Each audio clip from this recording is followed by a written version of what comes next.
اصل میں انسان تلاش کرنے والا جانتا نہیں ہے کہ جس کے پاس وہ جا رہا ہے اس کے پاس اس کی ضرورت کے علاوہ اور کیا ہو سکتا ہے، کیونکہ وہ آشنا ہی نہیں ہے۔ مطلب اس کو تو نمک کی ضرورت ہے تو نمک کی تلاش میں گیا، وہ آگے جا کے پتہ چلا کہ بھئی نمک کے علاوہ بھی وہاں کارخانہ بہت سارا ہے۔ تو جب تک پتہ نہ چلے تقاضا اور سوال نہیں ہوتا۔ ویسے عام حالات میں اگر یہ دیکھا جائے تو جو طلب حق ہے، طلب مولا ہے، یہ بھی جس آدمی میں ہو اس میں پہلے دن سے نہیں ہوتی۔ طلب حق جو ہے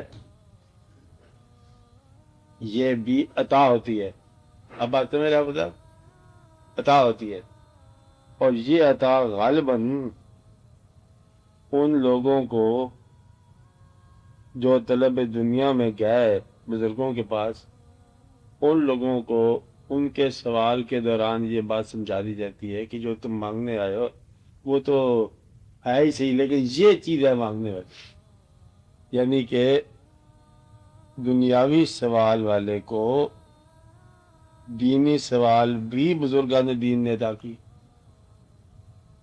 تو گیا جو تھا وہ دنیاوی ضرورت کے لیے گیا تھا، آگے جا کے بعض اوقات اسے کچھ دوست ایسے مل گئے، اوکے تو کدھر ہے؟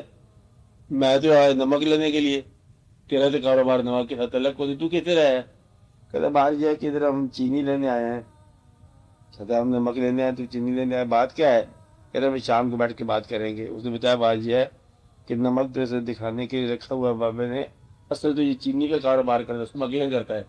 آپ بات کریں، وہ دیکھا بھائی چینی ہی لو پھر نمک لیتے ہیں، پھر اس کا بھی مزاج بدل گیا۔ آپ بات سمجھ نہ بتا، اس طرح مطلب مزاج جو ہے نا یہ بدلتی جاتی ہے۔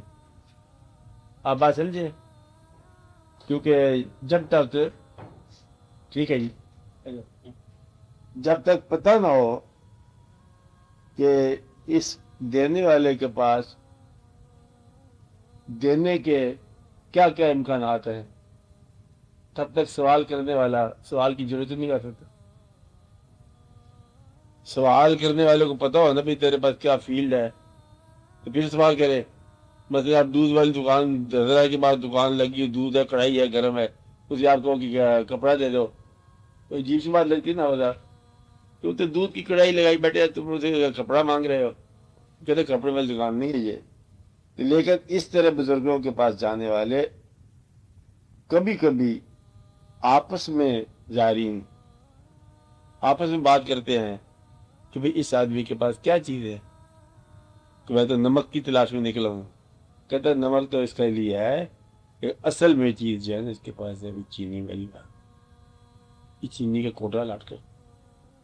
اسی طرح سوال بدل گیا نا مطلب، تو بعض اوقات ایسا ہوتا ہے کسی آدمی سے پوچھا کہ بھی تو بتا اس کے پاس کیا ہے، کہتا ہے اس کے پاس ہے جادو۔ جادو یہ ہے کہ جو سوال ہے نا انسان کا یہ وہ بھلا دیتا ہے، سوال یاد نہیں رہتا۔ کہتا ہے میں آیا تھا کام کو، اور جس کام کو آیا تھا نا وہ کام وہیں رہ گیا، میں کسی اور کام چل پڑا، میرا سوال ہی بھول گیا۔ آپ بات سمجھ رہے ہیں؟ یعنی کہ یہ جو ہے نا یہ ایک اور طرح کا طلسمات ہے کہ جس کام کو ہم آئے ہیں وہ کام یاد نہیں رہا اور ہم کسی اور سفر میں نکل گئے ہیں، تو وہ سارے دیکھا دیکھی کسی اور سفر میں چل پڑتے۔ تو بزرگوں نے اس طرح لوگوں کو ورگلایا، آپ بات سمجھ رہے ہیں، ان کے سوال سے الگ کر لیا، بعض اوقات سوال سے بہتر سوال کر دیا۔ یہ جو تم پوچھ رہے ہو نا، تم اصل میں گرامر ہی چاہتے ہو نا، صرف ناو ہی چاہتے ہو نا، صرف ناو جس وجہ سے تم چاہتے ہو تمہارا وہاں کسی جگہ مقابلہ ہونا ہے نا، یہی بات ہے۔ تو وہاں جو مقابلہ ہونا ہے اس کے لیے تم یہ چیز لے جاؤ، صرف ناو کی تمہیں ضرورت نہیں ہوگی۔ تو ایک تو یہ ہے دنیاوی سوال کرنے والے کو صرف نہ پڑھائے بغیر اس کا فکرہ درست کرا دیا. یہ بڑی نجات کی بات ہوتی ہے، رات سے نجات ہو جائے. ورنہ صرف نہ بذات خود بچوں سے درست کرنا فکرہ، تو فکرہ اگر درست ہو جائے صرف نہ بغیر ہی، یا شعر موضوع ہو جائے اور گردانوں کے بغیر ہی، اوزان کے بغیر، تو پھر بڑی بات ہے نا کہ فائلات سے بچ جائے انسان، تو شعر سیدھا ہو جائے. اس لیے پھر یہ ان کی کمال ہوتا ہے. دوسرا بعض اوقات جو دنیاوی طلب ہے وہ انسان کو گرفت میں لے لیتی ہے.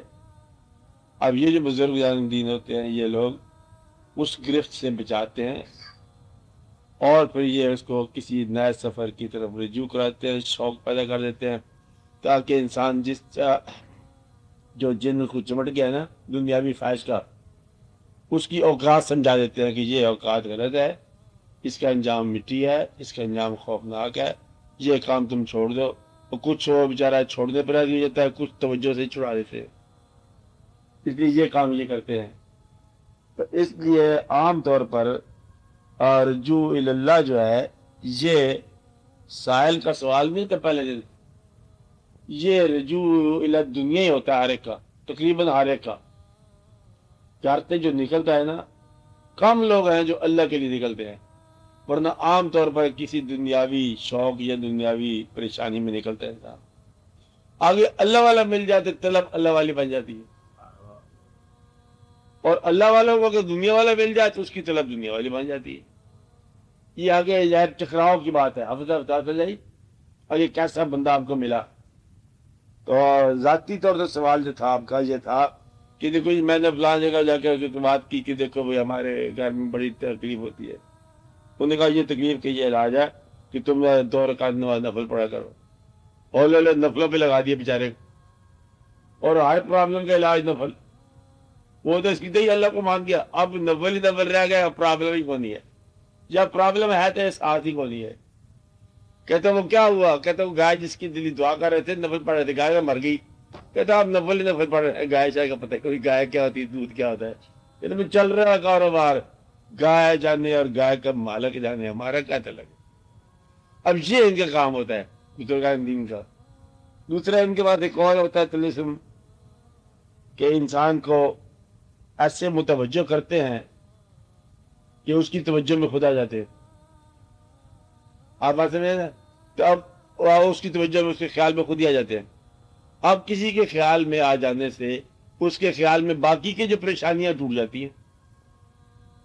میرا مطلب اب دل کے اندر 1000 خواہشات ہوتی ہے، ایک بڑی خواہش پیدا کر دو تو 1000 خواہشات ٹوٹ جائے گی.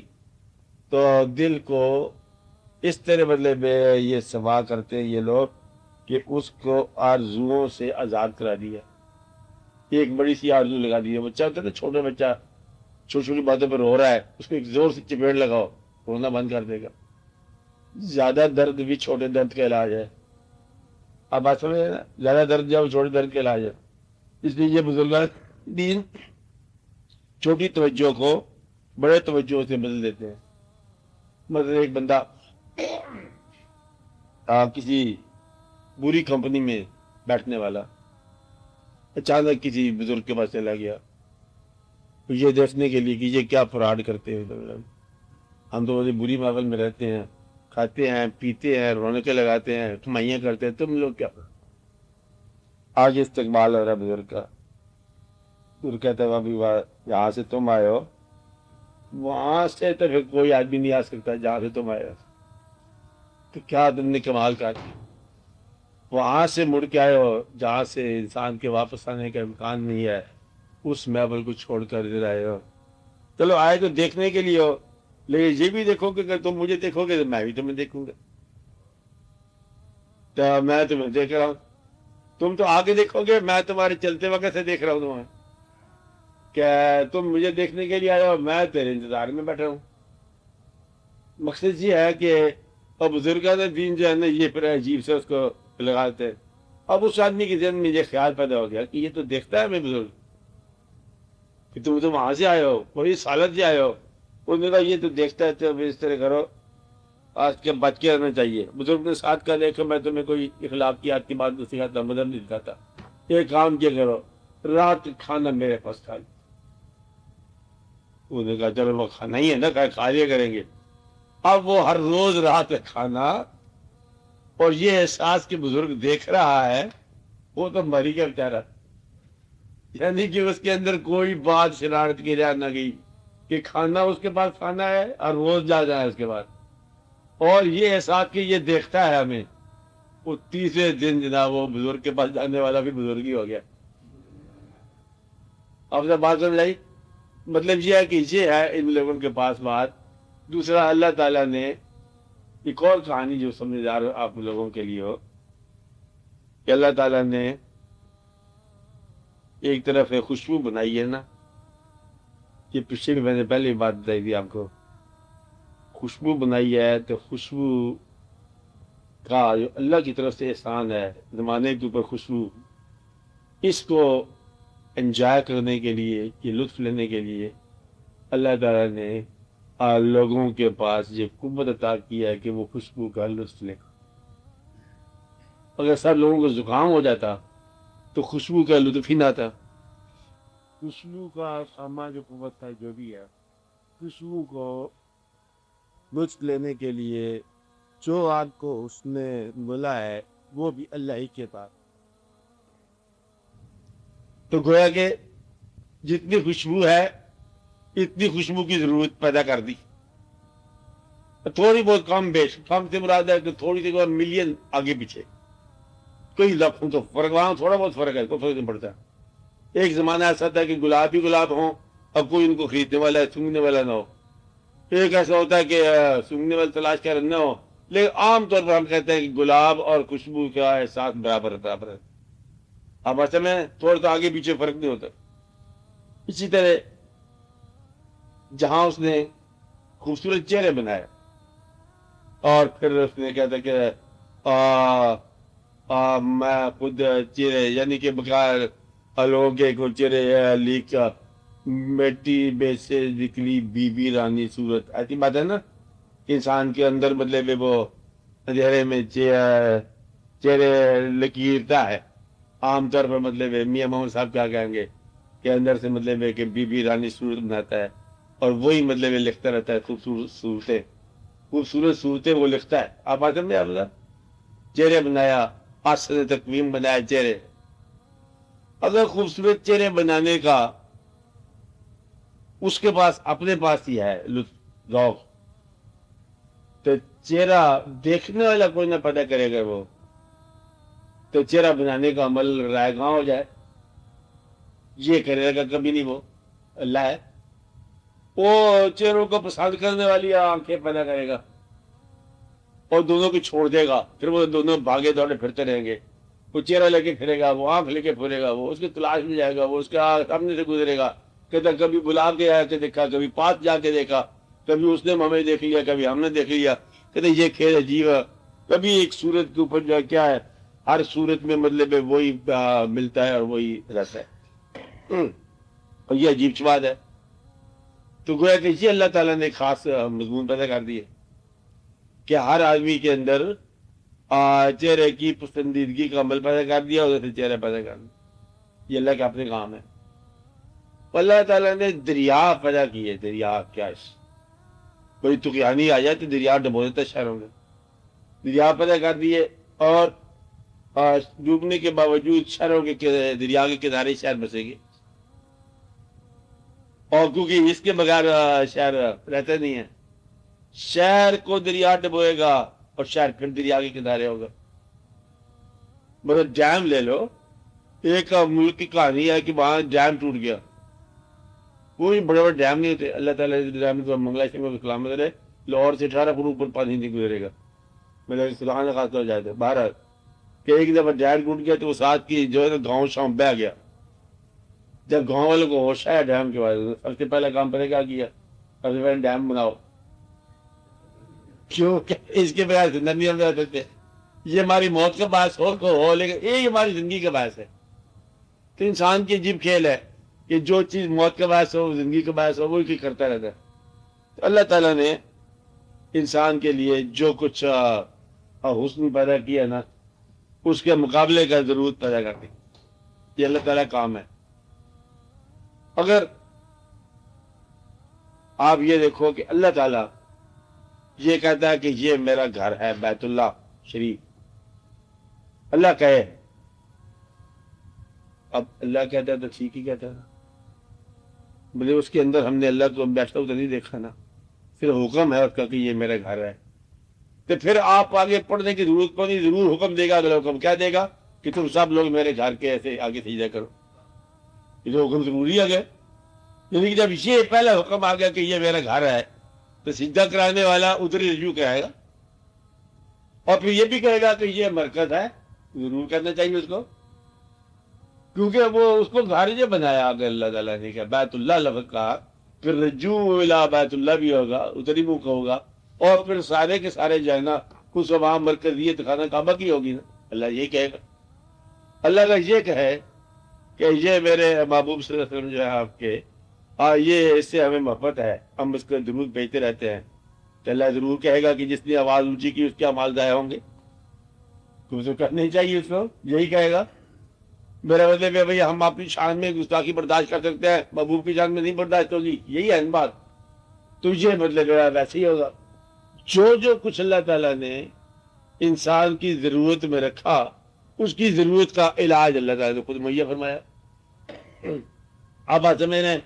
اب میں یہ بتانا یہ چاہ رہا ہوں کہ کھیل جو ہے نا یہ مسافر کا نہیں ہے، کھیل منزل کا ہے، مسافر تو بیچارہ بدنام ہو گیا درمیان میں، ایسے پس پس آ گیا، یہ مسافر کا کھیل نہیں ہے، آپ مجھے بات سمجھ آ رہی ہے آپ کو؟ کھیل کس کا ہے؟ منزل کا، کہ اگر تبریز صاحب اور مولوی تبریز، اچھا اگر وہ تبریز جو ہے شمس تبریز تلاش کر رہا ہے رومی کو، رومی تو بے نیاز ہے تبریز، رومی کہتا بھائی یہ کیا ہے، تو کیا فرانٹ ہے، اس نے کہا تم نے یہ کیا چکر چلایا ہوا ہے، یہ کیا کر رہے ہو، کہتا میں تو علم دے رہا ہوں، تو کیا بدلے تماشے کرتے یار، یہ پوچھا تبریز جب آئے نا رومی سے پوچھا یہ تم کیا کر رہے ہو، انہوں نے کہا تو کیا جانے اس کو دانی کوچے دانی کہ کیا تو جانے گا کہ یہ کیا چیز ہے، کہ علم ہوتا ہے، تم جیسے لوگوں کو نہیں پتا، انہوں نے علم کو چک کے پانی میں ڈال دیا، تبریز تھا نا، تو بڑا سخت پریشان ہوا مولانا روم کہ یہ کیا، کہتے یہ تو نہیں جانتا، بڑا رویا، کہتے میری عمر کی کمائی چلی گئی، میری محنت چلی گئی، میرا علم چلا گیا، میرے علم کا مجموعہ چلا گیا، سارے تذکرے چلے گئے، سارے یادداشتیں چلی گئی، تم نے بابا کیا خراب کر دیا۔ جب روزے پہ زیادہ آ گئے نا انہیں ہاتھ سے لگایا پانی تالاب میں سے خشک کاغذ نکال دیے، یہ لو، اب اس نے کہا یہ کیا ہے، اس نے کہا یہ تو پھر وہی ہے جو تو نہیں جان سکتا۔ اب آگے آگے تبریز پیچھے پیچھے رومی کچھ سالوں کے بعد ملا، 7 سال کے بعد اس نے بات کی، بابا تھا نا دراز آفس چل رہا، اور وہ جناب رومی کہتا ہے دیکھو میں آپ کے 3 سال بعد کچھ کہتے ہیں، کچھ 7 سال، 3 سال بعد میں تجھے ڈھونڈ کے ملا ہوں، کہتا ہے 3 سال کے پتر میں تجھے 30 سال کے بعد ملا ڈھونڈ کے، جو میں لے کے پھر رہا تھا وہ میں تجھے پہلے بدلے میں تلاش کر رہا تھا، ڈھونڈ کے میں تجھے ملا ہوں، تو نے کیا ڈھونڈنا مجھے۔ تو بعض اوقات یہ ہوتا ہے کہ منزل ڈھونڈ کے ملتی ہے، اس لیے یہ سوال سائل کا نہیں ہوتا، اگر منزل کہے کہ بکنگ ختم ہو گئی، بکنگ نہیں سمجھتے، ٹکٹ ہی بند ہو گیا، تو باہر جو کھڑکی باہر کھڑے بعد کینسل ہو گیا، شو پورا ہو گیا، اگر منزل یہ کہہ دے، اور اگر منزل کہا کہ ٹکٹ بغیر ہی آنے دو، چلنے دو۔ سوال یہ ہے کہ یہ سارا جلوہ جو ہے نا یہ اپنی منزل کا ہے، اور مسافر کا بھرم ہے، وہ بابل شاہ نے ایک مصرع کا کوئی اور چبارے وچ بولے تو ایویں تینوں بھرم پیا، تو ایویں مطلب کسی وہم میں پڑ گیا، اصل میں کوئی اور بول رہا ہے، تیرا یار تیرے اندر تیرے کھولے، ایویں تینوں بھرم پیا، تجھے سے اندازہ ہو رہا ہے بات تو کسی اور کی ہے، تو اپنے آپ کو تلاش کرنے والا کہہ رہا ہے، تلاش تو نہیں کرتا، تلاش خود تجھے لے چلی ہے، آپ بات سمجھ نا، تو سمجھ رہا ہے کہ مطلب تو جا کے دریا پہ جا کے پانی بھر کے لائے گا، نہ، یہ دریا کی اپنی صفت ہے کہ وہ بلاتا رہتا ہے پیاسوں کو، آپ کو بات ہے، یہ ان کا اپنا پروگرام ہوتا ہے، اس لیے اگر تم اپنے پروگرام کو اللہ کے حوالے کر دو، منزل کے حوالے کر دو، تو پھر اللہ تعالیٰ کبھی دنیا کی خواہش لگاتا ہے، بتاؤ کیا کرتا ہے، دنیا کی خواہش لگاتا ہے اس کو دین بنا دیتا ہے، کبھی دین کی خواہش لگاتا ہے اس کو دنیا میں بدل دیتا ہے، کبھی خاص بغیر ہی کسی کو دیتا ہے، وہ کہتا میں دے کے رہوں گا، وہ کہتا میں نے لینا نہیں ہے، کہتا میں دے کے رہوں گا، جاتا کہاں تو وہ گردن سے پکڑ کے اس کو فقیری دے دیتا ہے۔ یعنی کہ ایسا بھی ہوتا ہے کہ بندہ جو ہے وہ کہیں اور چلا ہے اور اس کو کہیں اور سے کچھ اور جواب مل جائے۔ تو یہ اللہ تعالیٰ کا کام ہے۔ کبھی آپ اس بات پہ یقین کرو کہ یہ دینے والے کا اپنا مضمون ہے۔ طالب جو ہے، طالب کو اگر آپ نکال دو طلب کے ضمن میں کہ یہ مطلوب کی طلب ہے جو طالب بناتی ہے، تو پھر آپ کو یہ بات جلدی سمجھ آئے گی کہ جو مطلوب جسے آپ کہہ رہے ہو، محبوب جسے کہہ رہے ہو، محبوب اپنی چاہت کے لیے محب کو تلاش کرتا ہے، پیدا کرتا رہتا ہے۔ تو اس لیے اور وہ جو محب بن گئے ہیں، طلب دنیا کو چھوڑ کے طلب مولا میں آ گئے ہیں، یہ ان کا کمال کونی ہے، یہ اپنے مولا کی مرضی ہے کہ کس کو طلب مولا دے اور کس کو بولے طلب دنیا دے دے۔ آپ بات سمجھ آپ بتا، اس لیے یہ فیصلہ ان کا اپنا ہے۔ تو وہ خود کہتا ہے، اس کا مضمون کیا ہے، وہ خود کہتا ہے کہ میں نے چھپے ہوئے خزانہ تھا نا، میں نے چاہا میں ظاہر ہو جاؤں، ظاہر تو میں ہوں، تمہیں مطلب پیدا کرنا ضرورت پڑ گئی میری، اس لیے میں نے تخلیق کر دی کائنات کو، کیونکہ میں نے ظاہر ہونا ہے۔ تو ظاہر ہونے والا اگر مخفی ہونا چاہے تو پھر آپ لوگ کچھ بھی نہیں ہے۔ تو لہٰذا انکاری بھی اللہ کا اظہار ہے، اقراری بھی اللہ کا اظہار ہے، ماننے والا بھی اس کا اظہار ہے، نہ ماننے والا بھی اس کا اظہار ہے۔ اس لیے یہ اس کا کھیل ہے، بس کھیل اس کا یہ رہے گا بلیک اینڈ وائٹ، رات اور دن کے ضمن میں۔ کچھ لوگ ماننے والے ہوں گے، کچھ نہ ماننے والے، کچھ درمیان میں کھیلتے رہیں گے منافقت میں، کبھی مانا کبھی نہ مانا، کبھی مانا کبھی نہ مانا، ہر بات میں یہی ہوگا، امیر ہوگا غریب ہوگا، کچھ درمیان میں ہوں گے، کبھی امیر کبھی غریب، کبھی امیر کبھی غریب، کچھ بہت ایمان والے، کچھ بہت کفر والے، کچھ درمیان میں منافق، کبھی ایمان کبھی بے ایمانی، کبھی ایمان۔ اب کچھ لوگ جو ہے نا وہ یہ پورا بات رہے گی بلیک اینڈ وائٹ میں، رات اور دن کے اندر۔ تو کرتا کون ہے؟ اللہ تعالیٰ خود کہتا ہے میں اندھیرے سے روشنی میں داخل کر دیتا ہوں، ان کو پتہ نہیں چلتا۔ کہتے میرے خیال درست ہو گیا، بڑی محنت کی ہے، میری چند کو نہیں کی ہے، وہ اندھیرے سے روشنی ہے، اور روشنی اس نے خود ہی عطا فرمائی۔ اور پھر جو جمیع سیئات تھے، اس کے گناہ تھے، کہتے ہیں اس کو سب کو ہمیں نیکیاں بنا دی، وہ ساری نیکی ہوگی۔ یعنی کہ بعض اوقات ایسی کوئی اس سے کوئی ایسی نیکی سرزد ہوگی اتفاق سے جاتے جاتے کہ وہ ایک بڑھیا مل گئی بھائی، اس نے اس کا کام کر دیا، اس نے دعا دے دی، اس کا کیا مطلب ہے تجھے اللہ تعالیٰ فقیر بنا دے، دعا ہوگی۔